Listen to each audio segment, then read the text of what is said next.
Hello and welcome back to On Location. Today I'm on location here at MountAiryForest. It is one of the largest parks in the Cincinnati area at about a total of 1,400 acres. So pretty large old growth forest here, but it's one of the most mature woodlands in the area. And this is my second visit. I'm excited to hike it some more, check out more of the trails. It's been a pretty quiet morning so far with just some bird song and obviously the park technicians and maintenance, going cutting grass and all that stuff.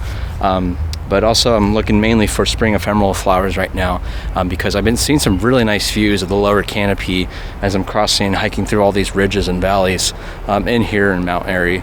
And you get to see just how the lower canopy has really grown up here in mid-April, and that the higher canopy of the trees and everything is still not fully leafed out, although some species are definitely getting that way here pretty soon. But still, it's been really cool just to see that kind of succession there in the woodland like this, especially one as dense and as big as this one. So the trails, they're very varied in elevation and also terrain and everything, but it's a relatively sunny, as you can see, and dry day, fortunately, so not too much problems with like mud or slickness there. And yeah, I think it's going to be a nice warm day where all the flowers do kind of open up. I've definitely been seeing lots of, the native ones like Virginia spring beauties, some wood phlox, and, just various ones like that at least. And then also some non-native ones that are typically invasive species, such as like golden ragwort and other ones like that. I've also been seeing some May-apples as well. Some of them are starting to bear fruits, which will eventually turn from green to white as they are underneath the leaves and attached to the stem. So I've been kind of like flipping over the May-apple leaves just to see if any of them are actually fully sprouted yet, which is pretty cool. So anything else? I'm thinking I haven't seen any trilliums here yet. I'm feeling like if I find the right hillside, there might be some this time of year. I'd like to think at a place like this, but I'm holding my breath for it. Also been seeing lots of butterflies. I just saw, I think what looked like one type of swallowtail just flew by, and some other ones. So pretty busy day in that regard. It's a pretty cool place to be at, and I'm looking forward to sharing more of the place here for my visit today, and more of the hiking and all that. So I'm gonna keep going here, and hopefully we find some images to take home with us here.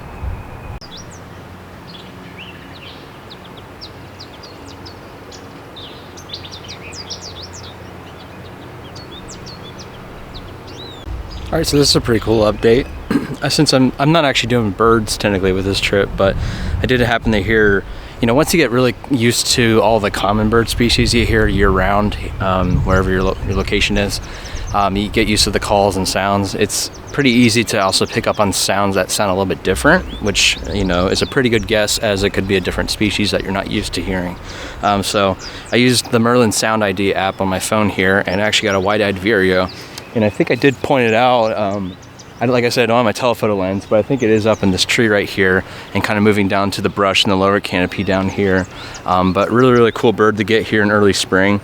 And then a couple minutes after that, of me just standing here listening to it, you can probably hear it in the background if you listen carefully and have a trained ear for it. I actually also got a purple finch, which was caught also on Merlin Sound ID. I haven't heard it vocalizing since, so I'm not too familiar with their song, but this would be a life bird for me, the finch would, which would be a really cool bird to get here. Yeah, so that's pretty cool, I think. And I wouldn't be surprised if there's one that's still here, given that it's still kind of some winter birds are still here. Like I've been hearing all day white-throated sparrow just vocalizing like crazy, very loudly too. Some of these birds are still sticking around even though it's gotten to be pretty hot and humid, even for spring. So pretty cool, very cool, I think. Yeah, that's pretty cool to get those. So I'm still hiking along here. I just completed the K loop, and the first loop I did was the golden yellow loop here at Mount Airy, which I think was called the Beechwood loop. Did about 2 trails so far, a couple miles maybe total now. I'm gonna make my way back kind of towards where the car is and see the other trails that we have here at the forest.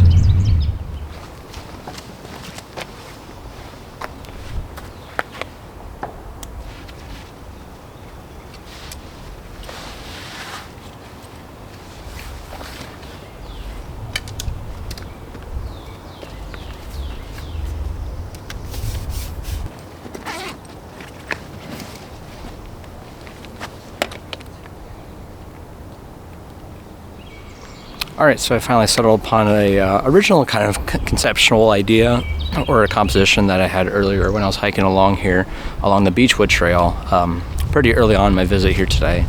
And it's actually just of the transition between the lower canopy and to the upper canopy, as you can see behind me here, as you're kind of crossing through this ridge right here. And so I thought it'd be a cool image, just something that's very evocative of spring, which I think worked out pretty well. And I did some intentional camera movement images where I just shot handheld with 35 millimeters on my wide angle zoom lens. And I also took some wide angle ones, both horizontal and vertical, of the actual expanse in front of me. So the only thing that was tough with these, I'm not sure if I'm gonna be totally satisfied with the actual like static landscape images, simply because there's no like foreground element or something that really kind of pull you in. It's just kind of like a just blank line of green to blue in the sky with all the trees surrounding it.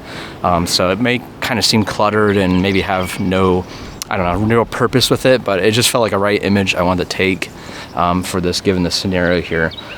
So I think it worked out pretty well. The intentional camera movement ones are actually probably a little more interesting than me. Just the way the colors and the smooth gradient of all the tree trunks and from the green to the blue, it worked out pretty well, I think.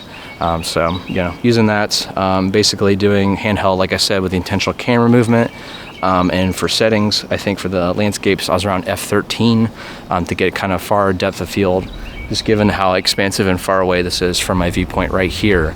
And then kind of varying my ISO around 200, so I don't really need that much light. I am kind of in shadow right behind these trees right here, and with the sunburst off to my side here, but it didn't really affect the image.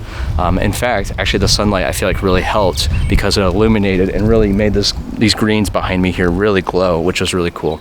And so, and then just with the nice blue sky and the cumulus clouds up above, and then the trees just kind of swaying a little bit in the breeze or whatever.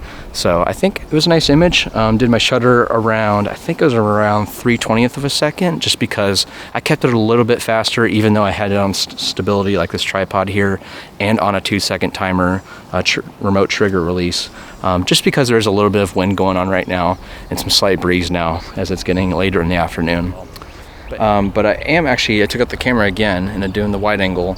I've been doing these a lot lately with these wildflowers and ephemerals, is doing the wide angle perspective where they're in the foreground and there's somebody surrounding the background, and the background of course is deeply in shadow, which works out pretty well, I think. So let's talk about settings here. I've been shooting these at about f11, ISO 400 because I need to let in a little bit more light, but I don't want to overexpose the flowers, of course, which in the case of these really small and bright and dainty flowers of the wood phlox here I'm photographing, it'd be kind of easy to do that, especially since the sunlight's directly on them right now in front lit. And then I'm usually shooting about my shutter speed at about 3/20th of a second once again. So I think other than that, I'm going to be probably just doing this loop trail. I'm on the Twin Bridge Trail, which I believe is marked by the color white on the trail markers. And yeah, plenty of trails here. I'm going to go along and hike this a little bit more, see what else I can find for the day. But I'm pretty happy, I guess, with what I've got so far. Just different images that try out different styles and compositions. I may switch out my lenses here soon, possibly. We'll see if the situation arises. But right now we're kind of in full direct sunlight, and I'm hoping that sun can get behind the clouds, of course. I think that would help out with diffusing, of course, the images a little bit better, and make it not as hot. So that'd be nice. But all right, everyone, that's going to wrap up today's video here. Hope you enjoyed it. I got a couple different images that I'll be showing at the end of the video here now.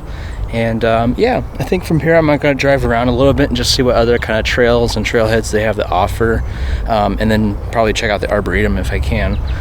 But yeah, this is a very big place, very big park, and it's got a lot to it. A lot of kind of medium, moderate, challenging trails, some really rugged terrain that make for good hiking. I bet bird watching only gets better and better when it gets later in spring and in the fall when you get woodland warblers as well. And then of course all the wildflowers and just the pretty scenery and landscape and of here in Cincinnati. So thank you so much for watching, everyone. This has been Mount Airy Forest. And until next time, make sure to get out here. Thank you.